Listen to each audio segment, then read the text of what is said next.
Animation. Thousands of drawings put together to create a few seconds of entertainment.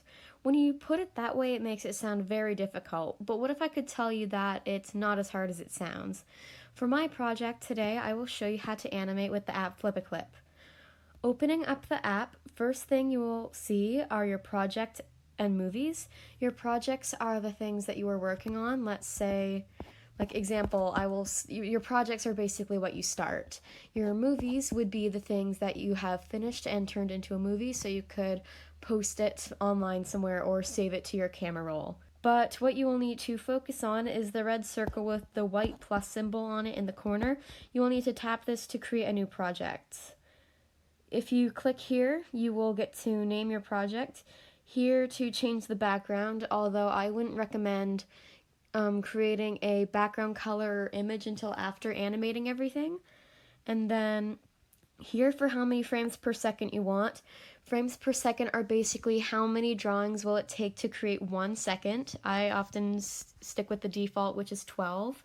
And here for the size of your canvas or your animation, I often keep it with default, which is about the size of a YouTube screen, but you can really go with whatever you want, really. Next, this part is optional if you want to add sound or music or effects. You click the music note in the corner to add audio. Once again, you will click the red circle with the plus symbol in the corner, and then you can either click the mic to record audio, the music box for already created sound effects and noises, and the arrow for your own downloaded music or sounds that you can transfer from a computer. For my example, I'm going to use the song I Won't Say I'm in Love from Hercules. I'm just going to get a clip from it. I'm just going to keep it short for a quick example. Next is the tools. In the markers, there is a pencil tool, a pen, a brush, and a highlighter.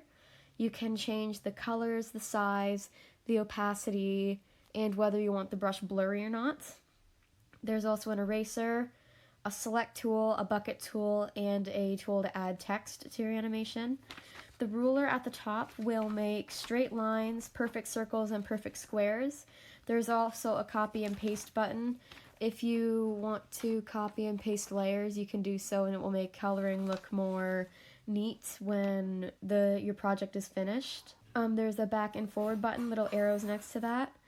And there's a button to put your project in full screen, and there are 3 dots in the corner for more options. Diving right in, you should start with a sketch. Use the pencil tool for this. Your sketch should just be simple shapes and like very sketchy drawings, just so you have a good idea of what's going to be going on. It doesn't have to be full movement yet. It's just a good way to get your idea down of what you want it to be. So here's what I made for this. That's ancient history, been there, done that. Next, you are going to kind of put it all together. You're going to delete some of your panels. You can do this at the bottom of your screen. You just hold it down, the panel, with your finger or your pen, whatever you're using, and there will be a little garbage can, and you click that to delete the panel. And you use the select tool, which I mentioned earlier, to select your drawing and kind of move it around, stretch it and squish it. Doing this will kind of make it look a little more fluent through movement. That's ancient history, been there, done that. Next is going to be what I did is I recommend drawing the face and the body on separate layers. So I always just start with the sketch. Doing animations lip sync is a very important thing. So that's what I'm doing for this. I tried to do a lot of lip sync, and at the start and the end, you'll be able to see that it's from a side view. So I can't really have that on a separate layer, as that is going to appear to be part of the body, like it can't be on a separate layer.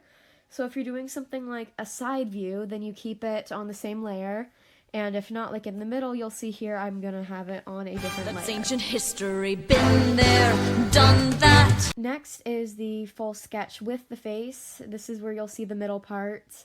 There's not really much to say here. This is where you're going to start focusing on like the eyes and anything that can be on a separate layer. That's ancient history, been there, done that. This is the rough outline. This isn't the outline for the entire animation just yet, but it has the main basics. So when you finish outlining and coloring everything, when you put it together like we did with the sketch earlier, That's ancient history, been there, done that. The face outline, it's basically what we did a second ago, but I'm just doing it with that. That's ancient history, been there, done that. Is the color. I'm going to have to do some extra explanation for this part. You're going to have to go into your layers, which you will be able to see in the corner. I'm going to show it on the screen now. You click one of the layers, you select the copy button in the corner, then you go onto a layer above it and hit paste. You have to do this with every panel, and it is a pain, but it makes it look out great in the end. You don't have to do this when you're going to color it, but if you want your color to look more neat and not pixely, I highly recommend doing that. So here's what I did. That's ancient history, been there, done that. You're getting close to finishing, you're just going to put it all together. So what you do is you merge the layers in the layer section. This part is where when I started flipaclip, I messed up so many times, so you really need to be careful here. When you are merging layers, you gotta make sure you don't put a layer that's supposed to be below one over top, which will mess up the entire thing because you can't reverse merging layers, which is a little confusing, but I guess it's just the way it works. So you're going to merge starting from the very top layer, and you're going to layer them down on top of each other, almost like stacking, kind of. And so then you're going to do what we did with the sketch earlier, and you're going to select it and just kind of put it all together. Here's what I did for that. That's ancient history, been there, done that. Next is the background. I made the background on a separate drawing app, but you could get a picture from Google or really wherever. It doesn't really matter, just something to add some color into the background. Like I said earlier, you can add the background whenever you want, but for me it just makes more sense to add it once you're done the animation. That's ancient history, been there, done that. Shading. Shading isn't really necessary, I just kind of like to add it if I have a darker background. For this, I got the highlighter tool and picked a dark purple. I colored the entire screen the dark purple, then used the select tool to select where I wanted the highlighted spots to be, and then removed them. So I'm not actually adding a white or a yellowy glow, I'm just getting rid of the dark parts there so it looks like it has like a light shining on the character. So here's That's that. ancient history, been there, done that. And last but not least, this part is not mandatory. I just like it. I think it makes the animation pop a little more. It has more stuff to look at. It's effects. It's where you get your pen tool and you can really make it any color, but if it's dark, I recommend white. And you can make stuff like little droplets coming from the character or like little rings going off into the distance. You'll see what I mean here. I will show it now. That's ancient history, been there, done that. But yeah, that's about it for how to make an animation on flipaclip. Of course, I couldn't possibly go over every single thing that you can do on an animation site. There are so many possible things you can do. You can change your frames per second. You can have a tool that allows you to see the frames before and after up to 10.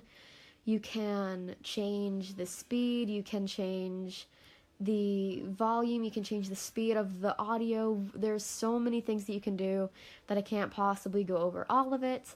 But so I just kind of went over the basics, basically everything that I knew going into, well, everything that I wish I knew when I started animating. So yeah, this was my LA project. This was a procedural writing piece. I wrote, my writing was a script for what to say. I apologize for any noise that was in the background. My house is a little bit loud, and I apologize if I stumbled over my words a little bit. I'm not really used to recording my voice. But, anyway, I hope you enjoyed nonetheless, and if you do decide to download flipaclip and you want to animate as well, good luck!